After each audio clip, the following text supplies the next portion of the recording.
Today, I'm going to tell you a story so heart-stirring it blurs the line between enemy and family, set in the lonely stretches of the American frontier, where wind whispers through dry grass and isolation tests the soul.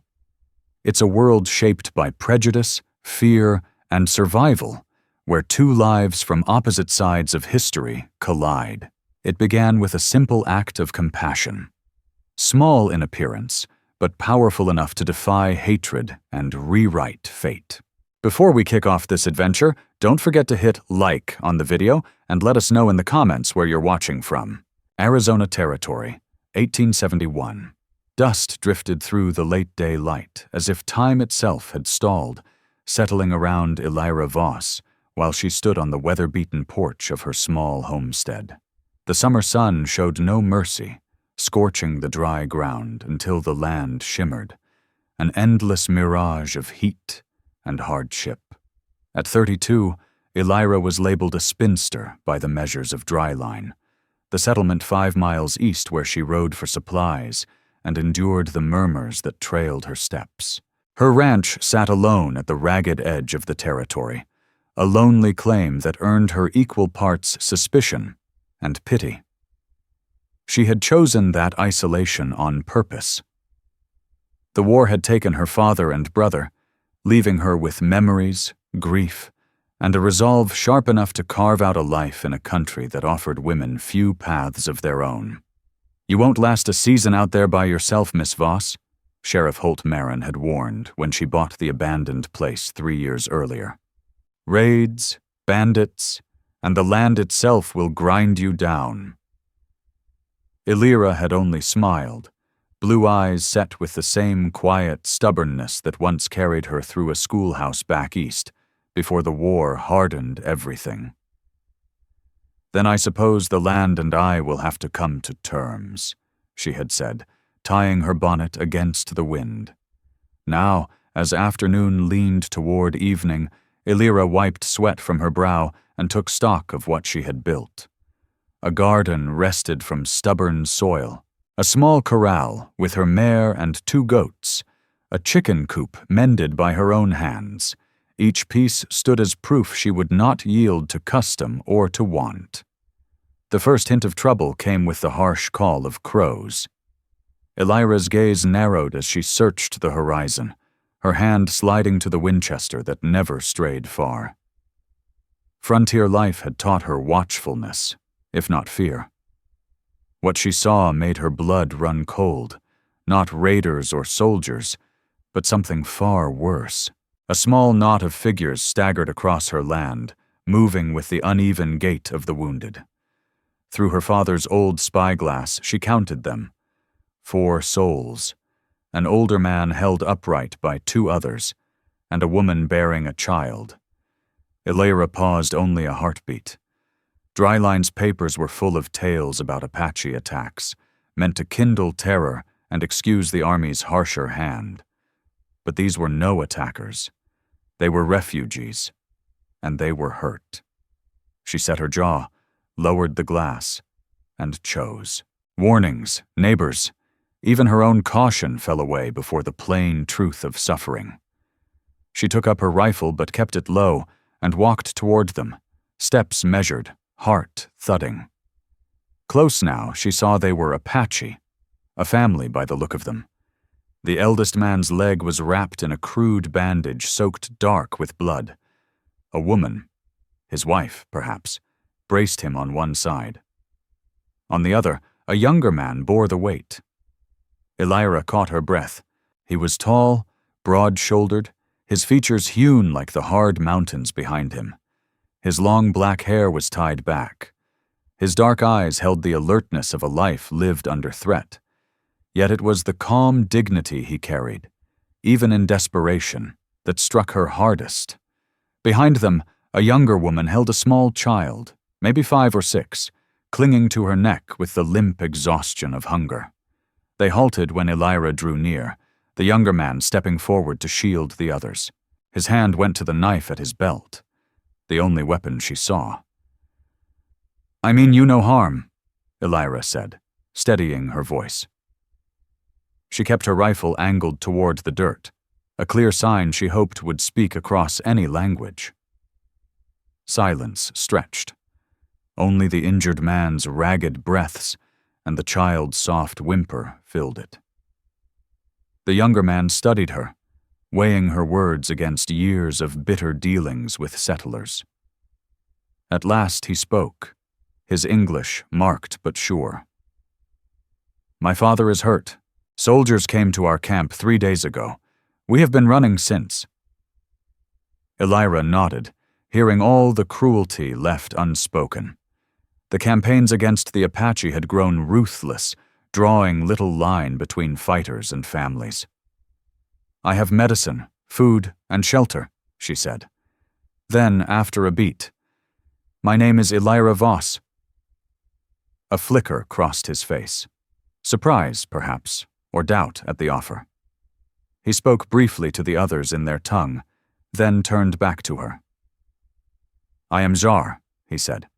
"This is my father, Korak, my mother, Mayan, my sister, Savra, and her son, Kex."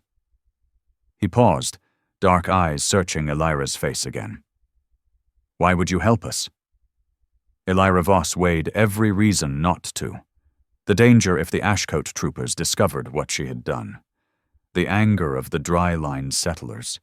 The risk of trusting strangers in a land where trust often ended in blood. Yet what came out of her mouth was the plain truth. "Because no one else will," she said, "and because it's what decent people do." Jar studied her a moment longer, then gave a single, restrained nod. "Then we accept your help, Elira Voss," he said quietly. "But understand this, if you betray us, I will protect my family without hesitation." "I would expect nothing less," she replied, turning to lead them toward the house.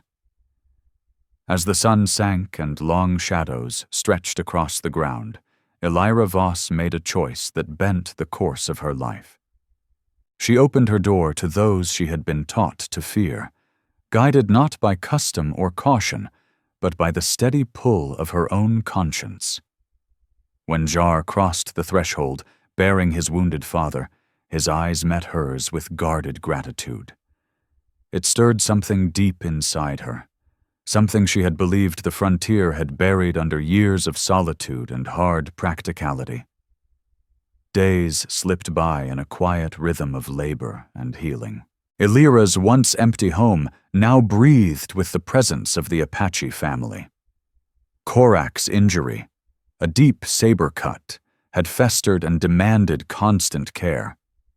Elira drew on her father's medical books and the hard-earned knowledge of the frontier, working beside Mayan, who shared her own understanding of healing plants. Between the two women grew a wordless harmony, hands passing poultices and bandages with the ease of shared purpose. Mayan's weathered face, etched by hardship, softened whenever Elira eased her husband's pain. Jar stayed alert, spending long hours watching the horizon from the porch or the rise behind the house. When he wasn't standing guard, he took on the heaviest work, splitting wood, setting fence posts, hauling water from the well. He moved with efficient grace, every motion measured. Elira caught herself watching him when she thought he wouldn't notice, struck by the contrast between his formidable strength and the gentle way he treated Kex, who now followed him everywhere. The boy, quickly recovering from hunger and fatigue, trailed Jar with bright-eyed devotion, listening as the man showed him how to read tracks in the dirt or bend a green branch into a small bough. On the 5th day, as Elira hung laundry in the yard, Jar approached with extra wood for the line. He worked beside her in silence for a time before speaking. "You live here alone," he said.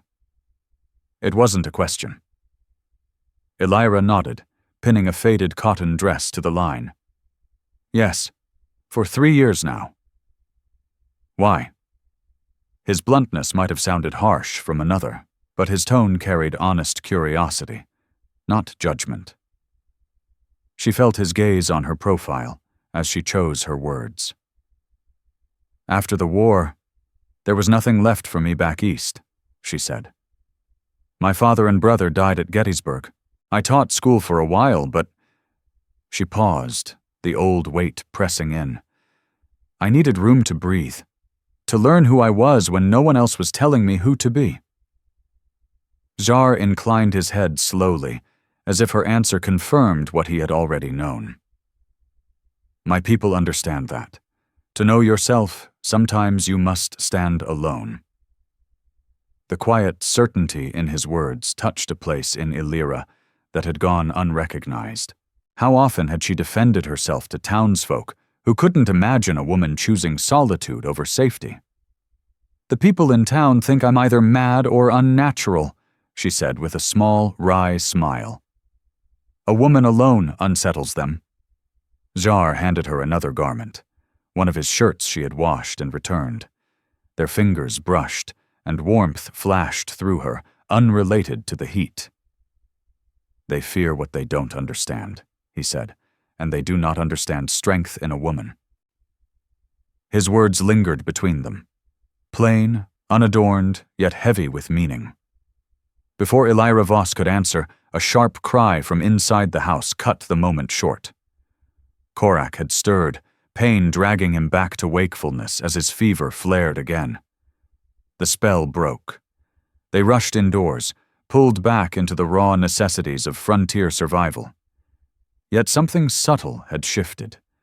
A quiet recognition, perhaps, of shared strength despite the gulf between their lives. That night, after the house had gone still, Illyra sat on the porch, gazing up at the wide spill of stars that always made her feel both small and unbound. Soft footsteps warned her of Jar's approach before he appeared at her side. "May I sit with you?" he asked, his voice kept low so as not to wake the others. Illyra nodded and shifted along the rough bench. They sat without speaking for a time, the desert air cool against their skin after the long, hot day. "Your father's fever has broken," she said at last. "The infection is easing. He'll need time to recover his strength, but the worst is behind him." Jar let out a slow breath, and only then did Illyra see how tightly he had been holding himself. "Thank you," he said. "You saved his life." She shook her head.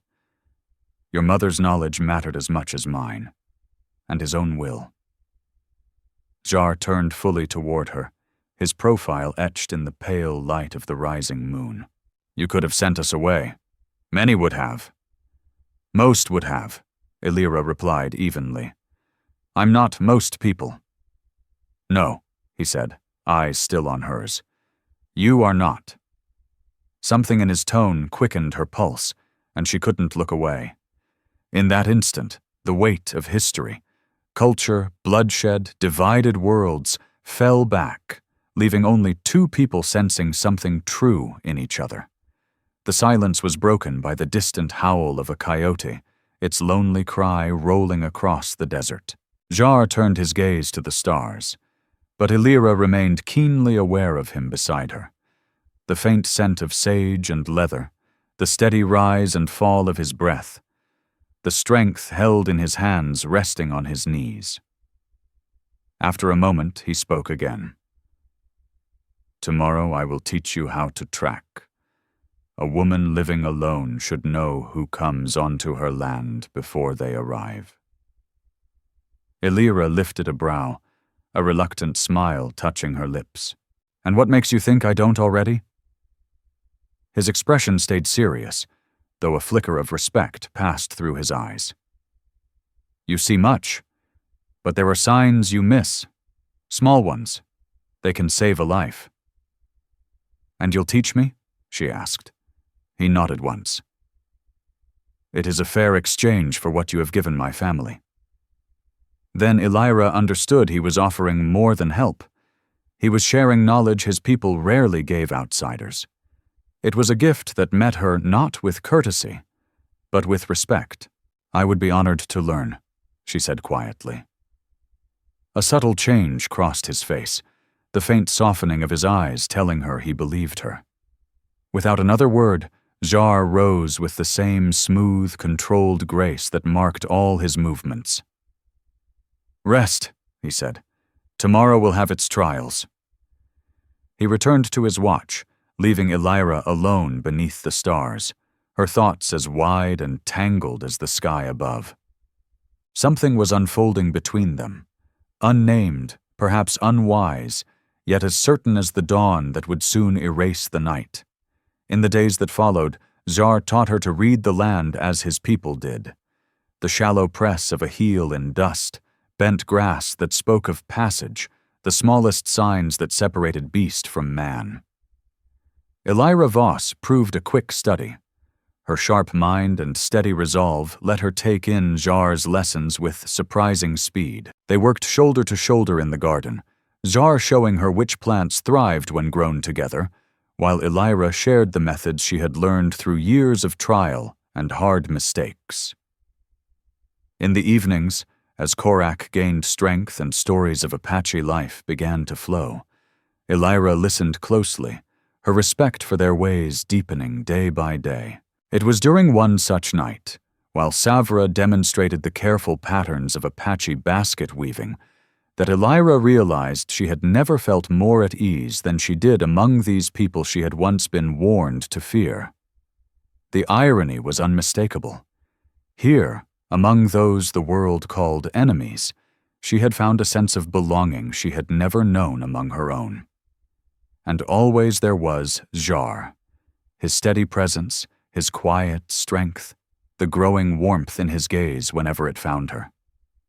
They never spoke aloud of what was taking shape between them, yet it was there all the same, recognized in small, telling ways, in how Jar placed himself between Elira and danger during their tracking lessons, in the brief, lingering brush of her hand when she passed him food, in the way their eyes sought each other across the room. It was a bond neither had intended, born of rare circumstances and nurtured beneath constant threat. Both understood it could not last. Beyond the edges of Elira's homestead waited a world thick with prejudice and conflict, ready to tear apart whatever they were building. 2 weeks after arriving, Korak was strong enough to walk short distances on his own. The choice was made to head north, toward distant kin settled in the mountains, far from the tightening grip of soldiers. On the night before they left, a heavy silence settled over the evening meal. Kex, who had grown attached to Elira and her stories, clung to her skirts at bedtime. She swallowed back tears as she tucked him in, promising she would remember their games, and the brave way he helped gather eggs from the hens. When the house finally went quiet, Elira returned to the porch, the weight of parting pressing on her chest like a wound. She had known this moment would come. She had prepared for it. Still, it hurt more than she had imagined. The door opened softly behind her, and she was not surprised. She had known Jar would come. He sat beside her, closer than before, their shoulders nearly touching. "Your family faces a hard journey," she said, fighting to keep her voice steady. "Yes," he answered, the burden of responsibility clear in his tone. "But because of you, they go with strength and with health. This debt cannot be repaid." Elira shook her head. "There is no debt between us, Jar." He turned to her fully, and in the moonlight she saw emotion break through his usual restraint. "There are things I must say, Elira," he said, "things that perhaps should remain unspoken." He paused, searching for words that might cross the vast divide between their worlds. "In my language, there is a word, Nashiazi. It means my heart. We use it for those who are most precious." His hand came to rest over hers on the bench. "I did not expect to find my heart here, in this place, with you." The quiet certainty of his words shattered the defenses Elira had built since losing her father and brother. Walls she had relied on for years fell away, leaving her exposed in a way she had not allowed herself to be. "Jar," she whispered, his name like a prayer. His fingers tightened around hers. "I know what I ask is impossible." "Our worlds," he said, motioning toward the darkness beyond the homestead. "They would never allow it. And yet I cannot leave without telling you that you have changed me, Elira Voss. You showed me that courage has many faces, and that kindness can live even where I was taught to expect hatred." Elira turned her hand beneath his, their palms meeting, fingers threading together. The lightest touch carried more intimacy than any embrace. "When I came west," Elira Voss said quietly, "I was running, from grief, from expectations, from a life that felt like a cage. I thought solitude would set me free." She lifted her eyes to Jar, no longer hiding what she felt. "But you showed me that real freedom lives in connection, when someone truly sees you and honors what they see." Jar raised his free hand to her face, tracing her cheek with a gentleness that stole her breath. "If the world were different," she began, then finished for him, the truth heavy between them. "But it isn't." His eyes, dark and deep, held hers. "Not yet," they seemed to say, "but perhaps one day." In that instant, something shifted, a knowing that what bound them reached beyond society, culture, and circumstance. With deliberate slowness, Zir leaned in, giving her time to pull away. Elira did not. Her heart thundered as his lips met hers, a kiss as soft as it was profound. Time seemed to still as they shared that single, perfect crossing of two lives, never meant to meet. When they parted, Elira felt altered at her core, as if something essential had been exchanged, something no one could ever take from her. "I will remember," Jar said, his voice rough with feeling. "When I am old and gray, I will remember the woman who saved my family, who taught me that courage has many forms, and that the heart knows no borders." Elira reached up, memorizing the strong line of his jaw, the warmth of his skin. "And I will remember the man who showed me that strength and gentleness can live together," she said. "The man who helped me reclaim the pieces of myself I thought were gone." They stayed on the porch until the first hint of dawn touched the sky, saying little, sharing much simply by being there. They spoke of childhoods, of dreams set aside, of futures that felt both impossible and necessary. As the light grew, Jar rose with reluctance. "We must leave before full day. The hours between night and morning are safest." Elira stood with him. "I've prepared provisions. They're in the kitchen." He took her hand again, fingers lacing tight with all they could not say. "Elira Voss," he murmured, "you are Shiazi, my heart. Whatever comes, remember that." "And you are mine," she whispered, allowing herself this one unguarded truth. With a final look, Jar turned to wake his family. Elira remained on the porch as sunrise brushed the distant mountains, lifting them from shadow into blazing promise. An hour later, she stood in the yard while they prepared to depart. Mayan embraced her, speaking softly in words Elira could not understand, yet felt. Korak clasped her hand, gratitude clear in his eyes. Savra, usually reserved, placed a small woven basket in Elira's hands, a gift of many patient hours.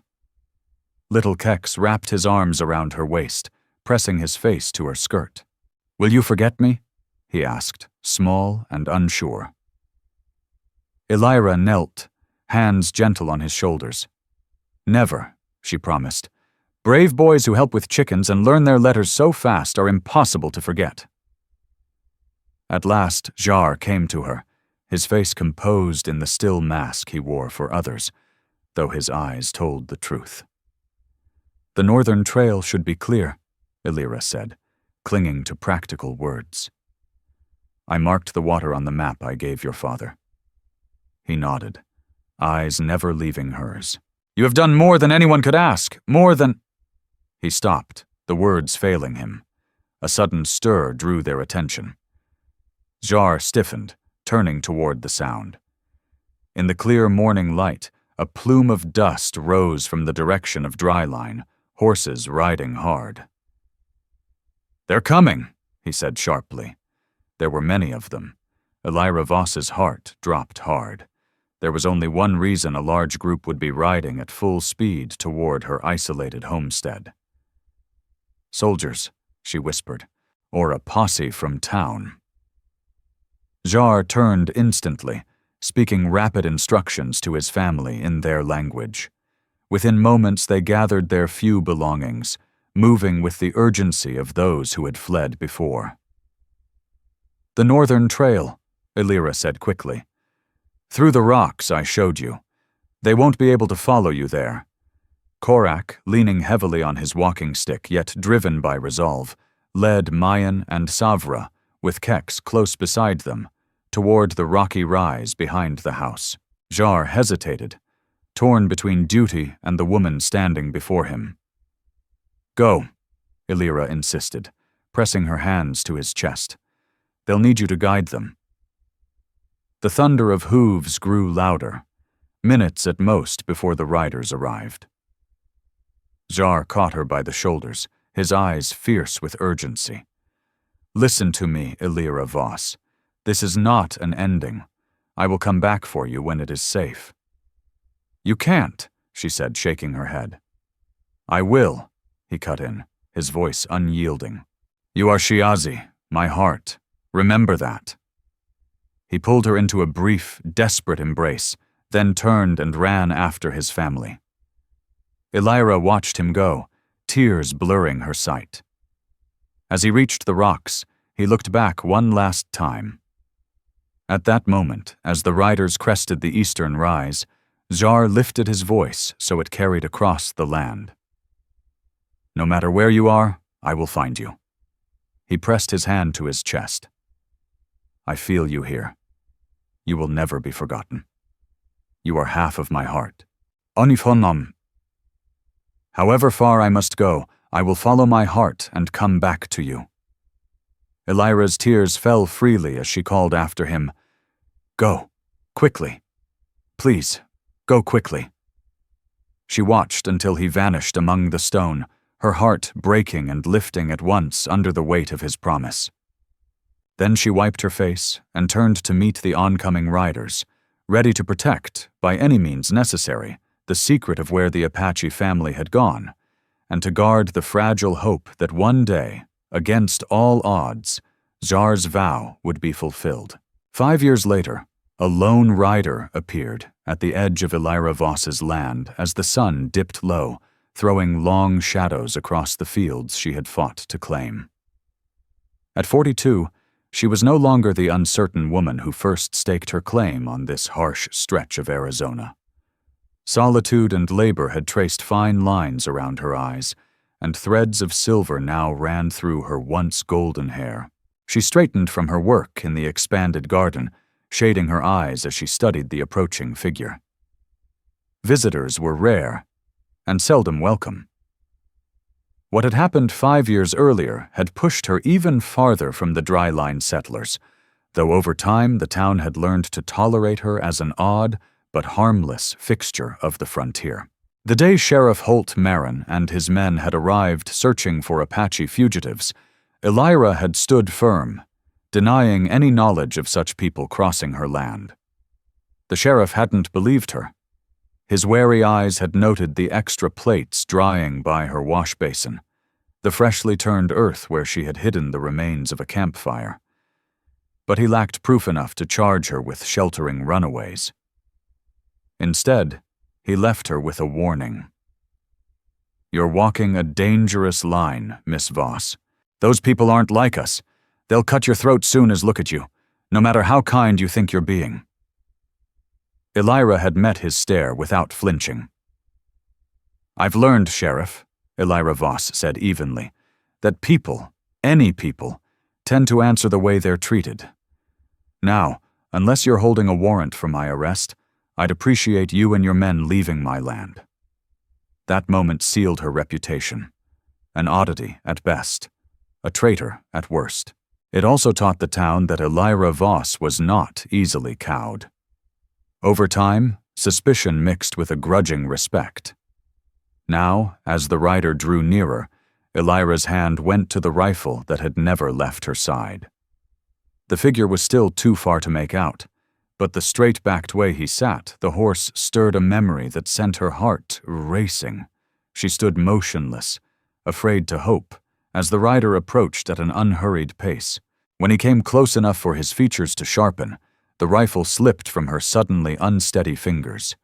Czar, thinner than she remembered, new lines etched into his face by years of hardship.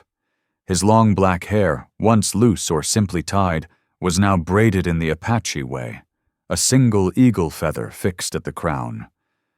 But his eyes, dark, searching, unmistakable, were the same eyes that had once looked straight into her soul.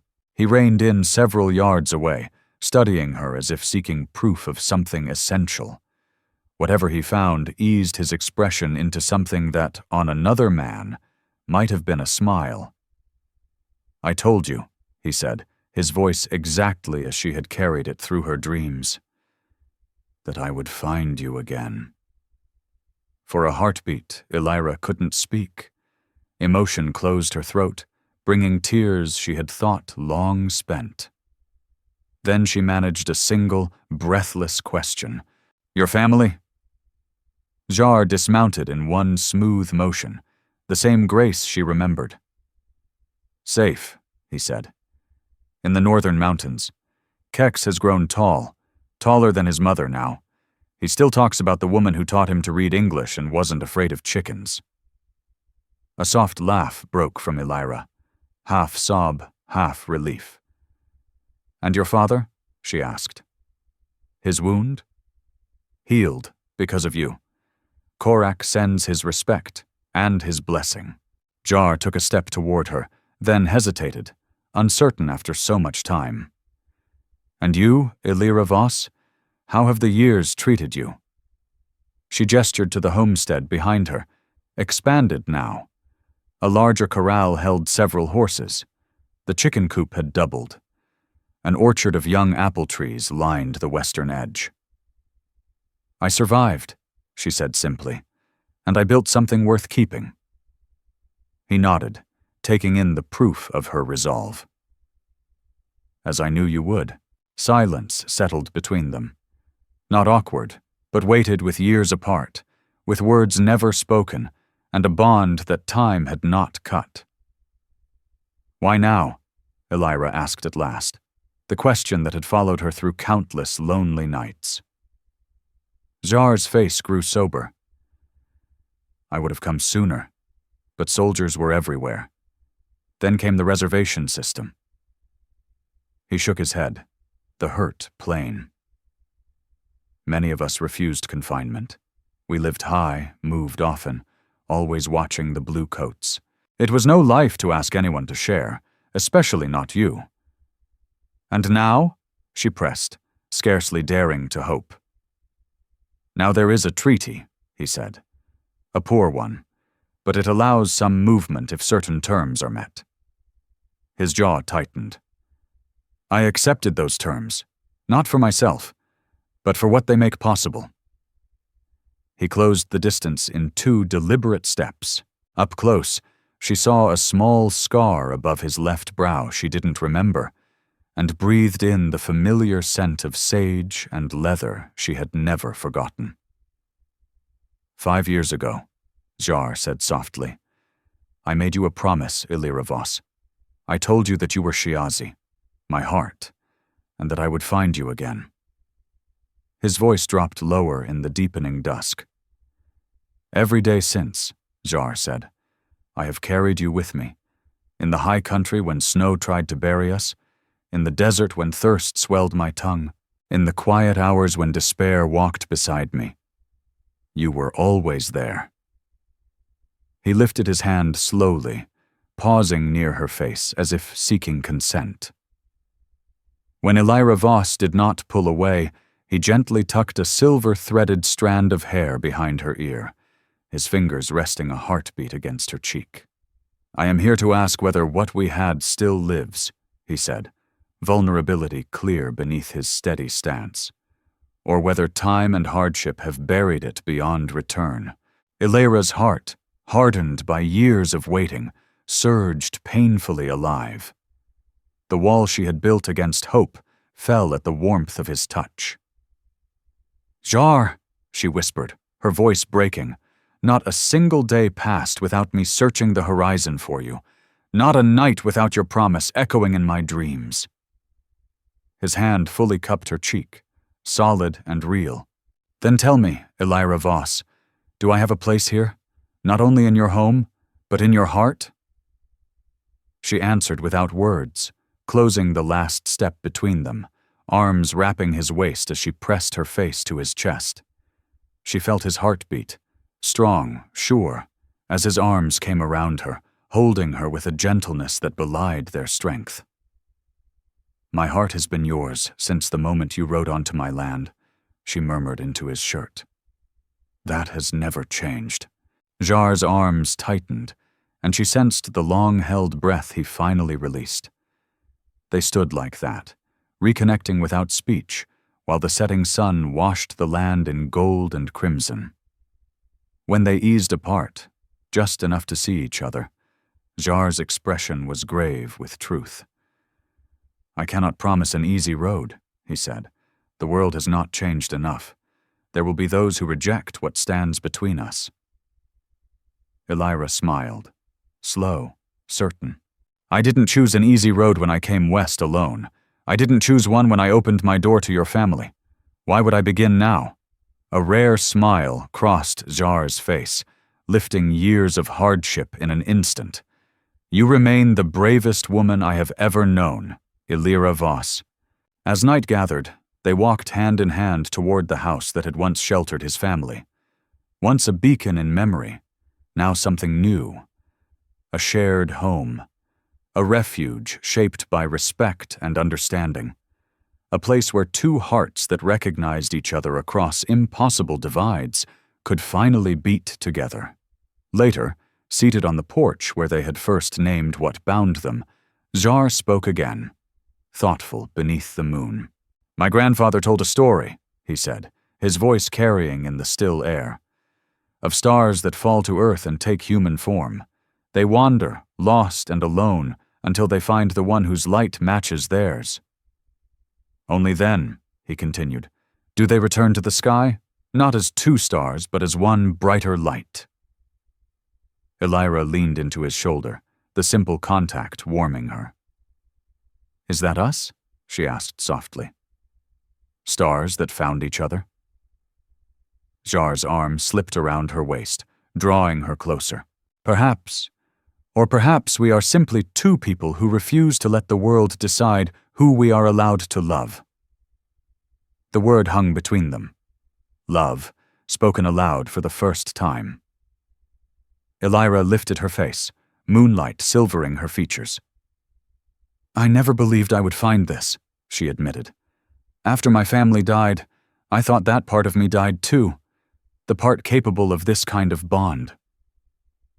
Jar laced his fingers with hers, easy and familiar, as if across lifetimes. "There is a saying among my people," he said. "The soul would have no rainbow if the eyes had never known tears. Your suffering opened your sight to what others miss." "And yours?" she asked, studying the face that had haunted her dreams for 5 long years. His eyes drifted, looking past the moonlit land into memories she could never fully enter.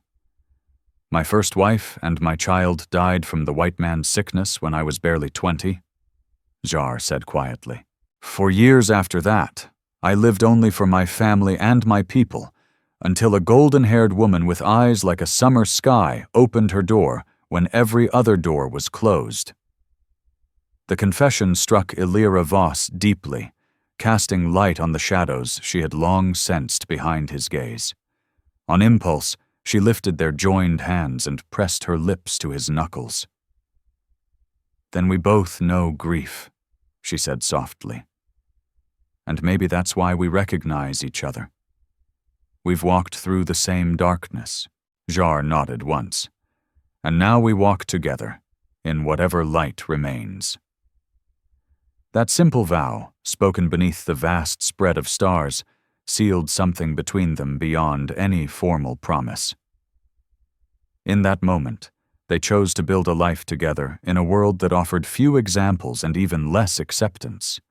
A life grounded in respect, shared understanding, and the quiet certainty that what they had found was worth any cost. As years passed, the dry-line settlers grew used to the unusual household at the Voss homestead. Most kept their distance, discomfort clear in sideways glances and conversations that hushed when Elira stepped into the general store. A few, though, those who had known loss or a love that defied rules, found their way to the increasingly prosperous ranch, drawn by Elira's steady kindness and Jar's calm wisdom. One autumn afternoon, Sheriff Holt Marin, now gray and bent with age, stopped by under the pretense of warning them about bandits nearby. As he mounted to leave, he hesitated, struggle written across his weathered face. "You know, Miss Voss," he said, staring toward the distant hills, "I fought Indians when I was younger, saw things that haunted me for years." He shifted uncomfortably. "Never thought I'd say this, but you two have built something good here, something that makes a man question what he thought he knew." With that, he tipped his hat and rode off, leaving Elira standing in the yard, with tears in her eyes, and the quiet sense that change sometimes began with a single heart.